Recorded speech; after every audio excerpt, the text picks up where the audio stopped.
Meus amigos, no nosso bate-papo de hoje a gente vai trocar uma ideia sobre os investimentos internacionais aqui no nosso país, só para você ter uma ideia. Somente agora, nos 3 primeiros meses de 2024, mais de 22 bilhões de reais de investimentos internacionais voltaram para os seus países de origem, ou seja, saíram fora do nosso país. Para ter aqui a nível de comparação, em 2023, 45 bilhões de reais de investimentos internacionais entraram aqui no nosso país e logo nesses 3 primeiros meses, a metade, quase a metade, já está voltando, né? Já está retornando de volta para o seu país de origem. Estão tirando o dinheiro do nosso país e isso é péssimo para a nossa economia. Além de ser ruim para a nossa economia, isso é um sinal.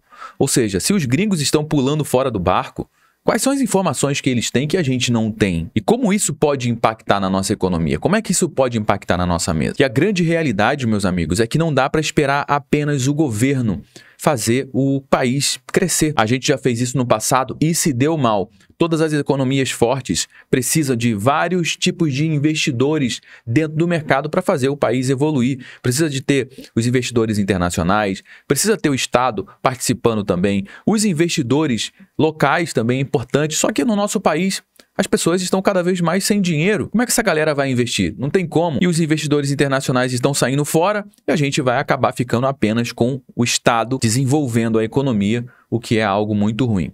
Bom, vamos trocar uma ideia sobre isso, mas antes de entrar a fundo aqui no nosso bate-papo, vou pedir para você deixar o seu like logo aqui no início. Você que já conhece o nosso trabalho, já deixou o like antes mesmo do anúncio começar. Agora, se você caiu de paraquedas aqui no nosso canal, então calma, aguarda, acompanhe o conteúdo até o final. Se você perceber que em algum momento esse conteúdo agregou algum valor para você, aí sim faz sentido você deixar o seu like e se inscrever no nosso canal também. Dá uma olhada junto comigo nessa matéria que saiu na revista Oeste, agora no dia 2 de abril de 2024. Investidores estrangeiros retiram volume recorde de recursos da B3 em março. Desde o começo do ano de 2024, os investidores estrangeiros já retiraram da B3 metade de todos os recursos aportados em 2023. Em março de 2024, a saída líquida de recursos, a diferença entre aportes e retirada de investidores estrangeiros da B3, a nossa bolsa de valores, foi de 5,5 bilhões, só em março. E no acumulado do ano, a retirada de recursos estrangeiros, que a gente acabou de falar, né, da bolsa de valores, chegou a 22,897 bilhões de reais, o maior volume de retirada desde 2020, desde a pandemia. E essa saída dos 22, quase 23 bilhões de reais significa que saiu a metade do que foi aportado lá em 2023. Ou seja, a bolsa de valores estava pegando tração em 2023 muito por conta dos recursos estrangeiros. E o que tem contribuído e muito para essa saída de recursos aqui do Brasil?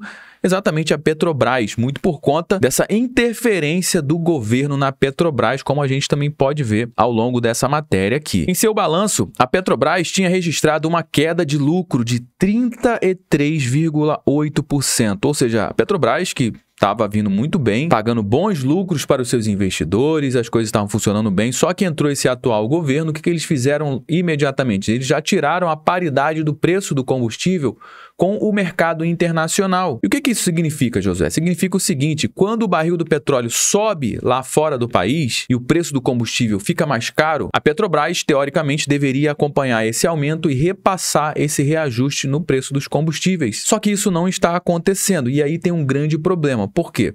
Porque se aumenta o preço dos combustíveis e isso não é repassado lá na bomba, fica aqui uma diferença, uma discrepância entre o valor real do preço dos combustíveis e o valor real que está sendo praticado na bomba. E essa diferença está gerando um grande prejuízo, o que é muito ruim, porque o maior acionista da Petrobras é o Estado. E quando ela lucra mais, significa que a Petrobras está colocando mais dinheiro no caixa do Estado. Como os lucros estão caindo drasticamente, não só o Estado está arrecadando menos, como também os outros acionistas, eles estão recebendo menos dividendos.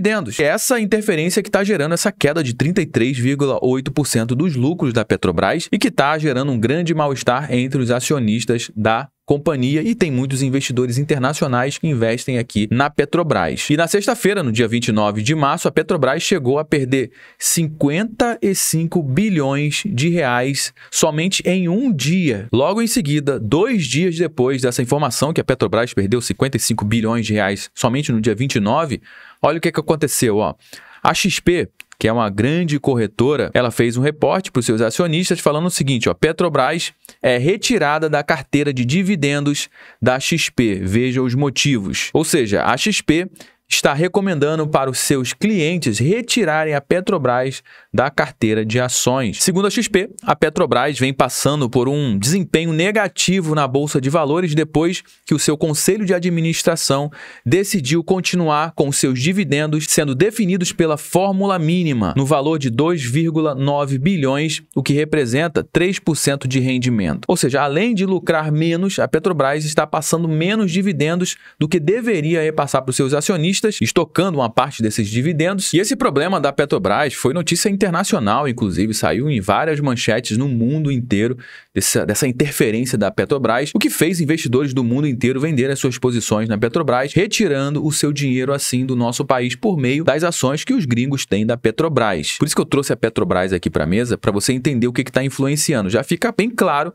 que é o governo que está influenciando negativamente na Petrobras e diretamente o governo está influenciando na retirada dos investimentos dos estrangeiros aqui no nosso país. E analisando aqui nos últimos 20 anos, olha só como é que foi o histórico do saldo de capital estrangeiro na Bolsa de Valores no nosso país. E nos últimos 20 anos, a gente nunca teve grandes investimentos internacionais aqui no nosso país, principalmente ali em 2018, 2019, onde tinha uma grande insegurança jurídica, segurança política também, por conta da saída da Dilma, a entrada do Temer. E logo que entrou o Bolsonaro, teve a pandemia, e logo depois da pandemia, em 2022, o saldo de investimentos estrangeiros aqui no nosso país ficou em 100 bilhões de reais em 2022. Logo na entrada do Lula em 2023, caiu para 44,9 bilhões e a tendência é que isso continue caindo. Haja vista que a gente não está no saldo positivo nesse ano de 2024. A gente já perdeu 22 bilhões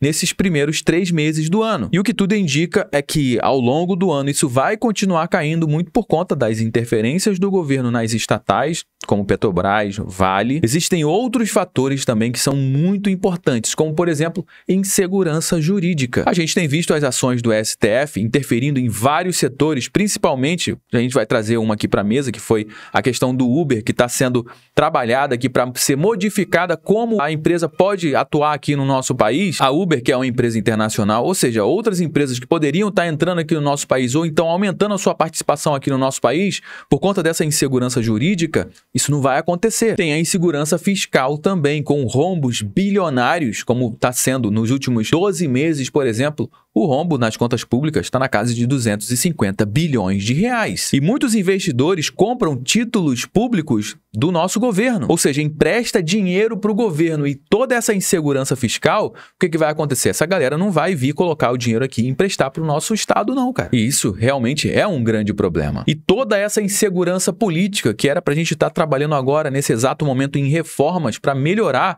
as condições de trabalho aqui no nosso país, modernizar a forma que as empresas podem contratar outras pessoas, enfim, fazer uma série de reformas aqui no nosso país. Isso não está acontecendo em ano eleitoral. Os cofres públicos estão completamente arreganhados, eles não vão fazer nenhum tipo de reforma e isso gera uma grande insegurança para os investidores internacionais também. E tem mais um evento também que está para acontecer, que é a troca do presidente do Banco Central aqui no nosso país, que vai ser indicado pelo presidente. E se você não está inseguro com isso, os investidores internacionais, eles estão inseguros, porque com o Banco Central sendo presidido por uma pessoa que vai ser indicado pelo Lula, um Banco Central que não vai ser, de repente, não tão autônomo assim, isso gera uma grande insegurança para os investidores internacionais e, obviamente, para a gente também que está aqui no nosso país, a gente fica muito inseguro. Porque pensa o seguinte, um governo que gasta do jeito que gasta, que é esse atual governo, tendo uma grande impressora de dinheiro nas mãos, que é o Banco Central, o que você acha que pode acontecer, hein? Bom, já trouxe algumas informações aqui nesse nosso bate-papo, todo mundo já sabe que o nosso bate-papo não finaliza quando o vídeo acaba. Na realidade,